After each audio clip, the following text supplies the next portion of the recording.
autistic male. If I want to have 3 beers on camera, I'm gonna fucking do it. Episode 166 of Radio Free Innsmouth. This week we will be covering a newer dungeon synth project, that being Erang, probably the first of like the new era dungeon synth bands that I ever heard, and it's been one that's stuck with me for a number of years. Unfortunately, co-host Chan seems to have grown a bit tired of all the dungeon synth on this program, and I had to procure the services of a famous internet celebrity as a co-host this week. I have amazing taste, by the way. As you've been wont to reiterate many times. So, what do you think about dungeon synth? Basically, I'm just a simple man who just wants the world to happen to be better for people, not fuck it up. Well, that's okay. This is supposed to be an educational program, so listen along and maybe you'll learn something. As covered on prior episodes, dungeon synth kind of grew out of black metal for the most part. If you're into mostly death metal, you might be looking at black metal and scratching your head a bit like, why is everybody involved with this so wacky? You know, why is it there's all these crazy political beliefs and occult things and just general insanity going on in black metal that doesn't really seem to be present in other forms of metal for the most part? Well, I'll let you in on a secret here. Black metal is probably the genre that lends itself most to extremes of emotion out of all the metal subgenres, and because of that, people pour a little bit more of themselves into the music, which results in more esoteric stuff going on, as well as stronger outpourings of the ideological bent. Dungeon synth, having grown out of black metal, pushes that sort of emotionality even farther and takes it into places and emotional areas that probably wouldn't have worked even within black metal itself. To support my thesis, we are going to look at one of the originators of both our modern conception of black metal and our modern conception of dungeon synth, that being Burzum. Songs like Feeble Screams from Forests Unknown, of course, work within the conventional sort of metal emotional space of extreme anger and aggression. I feel like you'd agree with me on that, right? But then you have songs like Erblicket die Tochter das Firmaments off the Philosophem album that are still very much working with metal aesthetics, but they're utilizing a different end of the emotional spectrum. It's big on sorrow, wistful longing. It's still, rather angry and evil sounding, but I think you'd agree with me, this is a different emotion than what you heard prior. And then you get to his dungeon synth material, like Der Tod Wutans. This one right here has that same sort of melancholic, atmospheric, very ambient kind of vibe, and it's working within the similar emotional spectrum to the black metal songs in the Philosophem album, but a little bit softer, you know what I mean? With the extended panoply of sounds available in the dungeon synth genre versus the black metal one, you get songs like Der Weiden der Hodnor that are definitely sorrowful, but a lot more tender and almost kind of reminiscent of childhood memory. So much in the same way that black metal was bringing forth emotions that didn't really work within the general metal context, dungeon synth brings forth emotions that were somewhat present within black metal, but it distills them down and takes them into new directions that would not have worked in that genre. Burzum blows. Fuck Burzum. Well, I guess that's just your opinion, man. It's wrong. But I think you can see where I'm coming from when I'm talking about emotional distillation from regular metal into black metal into dungeon synth, right? Varg is nothing but a poser. I think you're getting hung up with your personal perception of the relative quality of Varg's music and distancing from the point I'm trying to make here about how it shows off the emotional matrix that dungeon synth works in. Varg can't even scream. Okay, look, that's an objectively false statement, and I can prove it to you very easily. Look, you fucking idiot. What do you call this? What is he doing right now? What's your counter argument here? And I literally had it up to here with every hipster half-wit conspiracy theorist there is ever, who later starts kissing me Patreon's ass, and I don't even have a Patreon page. Don't make me laugh, ass munch. Well, shit. I guess extreme problems require extreme solutions. So that's the end of that co-host. Welcome back, original co-host Chan. 이거는 못 고르지. Called back from the shadow realm by the whispered ruminations of fat idiots on the internet. But given your predilection towards black metal, I think you will enjoy Erang, possibly more than some of the prior Dungeon Synth acts covered on this program. So we were talking about how metal, as an emotional canvas, is generally angry, aggressive. Then you get into black metal and it starts widening that canvas a little bit, bringing a little, a few more colors into the palette. We're going to start out here with titanium white, phthalo green, Prussian blue, Van Dyke brown, alizarin crimson, sap green, cad yellow, and permanent red. As far as like the second wave of Dungeon Synth that started in the early 2000s goes, Erang, a one-man project out of France, I believe, is probably the most effective at utilizing an extremely wide emotional palette.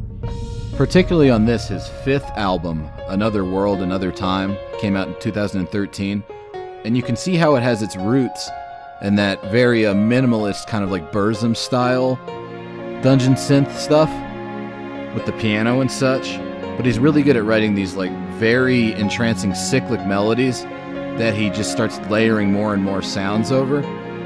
Like I said, Dungeon Synth is a very texture-based genre, and Erang takes it to the extreme. I've read interviews with the man behind the project where he talks about how sometimes he'll get enamored with a particular synth tone or just general sound and end up writing a whole song around that sound as a concept. He's also cool because he utilizes processed guitar like what you're hearing right now to kind of give it more of an interesting ambient rough edge. And I, for one, am a big fan of it. This was like the first newer Dungeon Synth album I heard after, I'd been listening to Mortis for years and not even knowing what the genre was called. But he does have a substantial amount of like bleed over from like early nascent, very black metal oriented Dungeon Synth. For instance, if I were to tell you that a song that sounded like this were to appear as a 10-minute epic at the very end of the album, I think you would immediately know where he's drawing influence from. 안 골라 이건 포기 패스.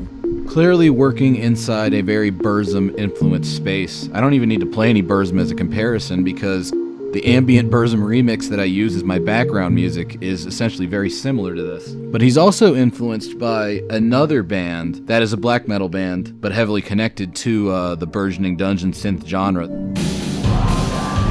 This is the lead-off track from his 2015 album, Kingdom of Erang. Earlier I played something that had a little bit of processed guitar in it. This one's got a lot more. And I'm guessing that if you're knowledgeable about black metal, this might remind you of something. That's right, Erang has a hefty amount of influence from the Austrian act Summoning, who utilized these sort of like pounding drums and filtered guitars with heavy keyboards combo. Erang himself has actually expressed interest in doing like an entire album of Summoning styled material, which would be really cool. But personally, I like it when he gets like really unique and strange sounding. It sounds like literally nothing else even within the Dungeon Synth genre. This is my favorite Erang song. It's called Vampire the Souvenirs, which is a great title that speaks to the potent aura of like almost poisonous nostalgia that Erang exudes. It's off my favorite album of theirs, or his, 2014's Casting the Ancient Spell Again. In this one, he's utilizing a guitar again, but he's doing a very different thing with it. I haven't heard too much like this outside of maybe a few isolated moments on Perturbator's Sexualizer EP, which was within the synthwave genre. But you see, he's got that like looping melody being accented by this very heavily processed electric guitar. It might even be a keyboard with an electric guitar patch. I can't actually tell. But I'm a big fan of whatever it is. Really cool stuff. This whole thing is based around kind of those like cyclical arpeggiated triplets. And it has a drum in it. A very prominent drum, which is unusual for Dungeon Synth. Almost a little bit danceable. I would highly recommend Casting the Ancient Spell Again as like maybe your intro to Erang, because it's got a whole lot of different shades emotionally, and even in terms of like weird different synth sounds that he uses. Really good overview of his career coming out of this album. And I don't know, it's just powerfully emotional. And I like it. I don't care if that makes me gay. As he moved forward in his career, Erang actually started experimenting outside of Dungeon Synth into the realms of other electronic music genres such as synthwave. Now when I say that, you probably think it's gonna be like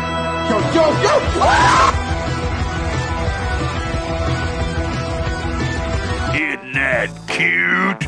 But it's wrong! Last week we talked about a couple of projects, Lamentation and Corvus Neblis. If you were to set them in a particular D&D campaign, it would most definitely take place in Ravenloft. Continuing with that line of thinking, Erang is very much a Planescape campaign. Like, there's the general idea of the world of Erang, wherein his like skull-faced moniker exists as kind of an embodiment of the spirit of that world, yet it rests apart from that. Apparently, all of these songs are inspired by his conception of this world that he's imagined. Imagination is like a very important part of Erang, but he doesn't really elaborate on what's going on in that world too much. He leaves it up to you read the song titles, listen to the music, and draw your own conclusions. But when he gets to like 2016, he puts out an album called Anti-Future that very much has a synthwave aesthetic. And on the front it says another world, another time, another kingdom. And there's the same guy with the skull mask, except he's in like a leather hooded jacket sort of thing. And it all has this like 80s minimalist vibe. He describes his more synthwave oriented material as an alternate dystopic future for the world of Erang if people don't start making better decisions. And it's cool because it is synthwave influenced, but while he might be using very 80s keyboard patches and like synthwave aesthetics, at its heart this music is still very dungeon synth and very much in Erang's world, just in kind of like an alternate universe version of it, which is interesting. This song is called The Dark Motel, and it features like a little bit of a 70s style like sequenced phrase and these like very stark percussive notes on the keyboard. But it's interesting because this is The Dark Motel, and on an earlier Erang album, Tome 2, actually the second album he ever did, we did a song called The Dark Dungeon. And you could see how he might have taken melodies and concepts from this and reframed it in, to quote Erang himself, another world, another time. That's what I mean when it's very Planescape, because he will reuse ideas and like recast them in sort of like new alternate universe versions. And I for one think that's really interesting. It's fun to like listen through his whole discography and pick out every time that happens. He did a couple of those synthwave influenced albums. The second one was called Songs of Scars, and it was also very good. But he travels to more worlds than even just like the future and the ancient medieval past. Erang has talked about how he was around for kind of the beginning of the synthwave genre, specifically because Perturbator, sort of like the biggest synthwave band, came from France, and that was big right around when he was starting this stuff up. And this is like his more conventional second synthwave style album. It's more danceable, but does that remind you of anything?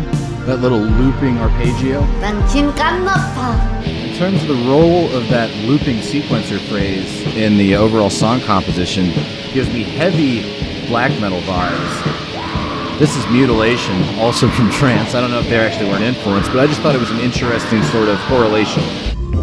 Earlier on I spoke about how he goes to more worlds than just the medieval fantasy stuff and like the dystopic future thing. This album right here, Endless Realms and Nostalgic Gods, actually kind of had like an Old West sort of Native American feel to it. Funnily enough, he actually ended the song with an epic entitled Lost in an Endless Peyote Dream, which is kind of a goof on that earlier, very Burzum influenced song, Lost in an Endless Dream, that I played earlier on. That's what I mean about interesting recasting of ideas.